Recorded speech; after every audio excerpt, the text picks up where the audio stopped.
free to grab anything if you want. Outside of Brick Road Coffee in Tempe, a group of volunteers are collecting signatures for Arizona for abortion access. Thanks for supporting. The campaign has been hard at work for months, gathering enough signatures to qualify for the November ballot. If passed, the initiative would enshrine abortion rights into the state constitution. This is a way for us, Arizona voters to take matters into our own hands. Chris Love is spearheading the fight for abortion rights here in our state and knows firsthand the hurdles citizens must overcome to get an initiative on the ballot. I think we all know in Arizona that citizen initiatives are popular with voters, but they haven't been so popular with the legislature and folks that run our government. Republican state lawmakers placed a measure on the November ballot. If passed, it would create geological restrictions on where people gather signatures for citizen-led ballot initiatives. Right now, petitioners have to collect 10 to 15% of votes cast in the last governor's race from anywhere in the state to qualify.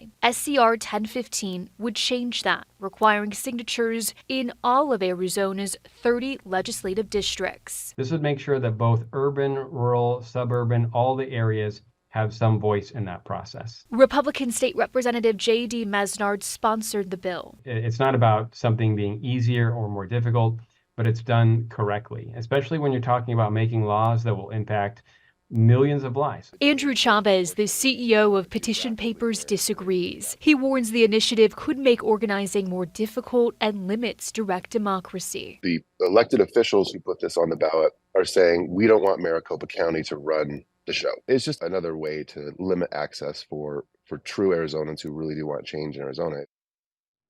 And the amount of signatures needed to qualify varies depending on the initiative. Changes to state law requires people to collect 10% of votes cast, and changes to the state constitution requires a little bit more, 15%. Again, this issue will be up to voters here in Arizona in November, guys. All right, Emma Lockhart in the newsroom. Emma, thank you.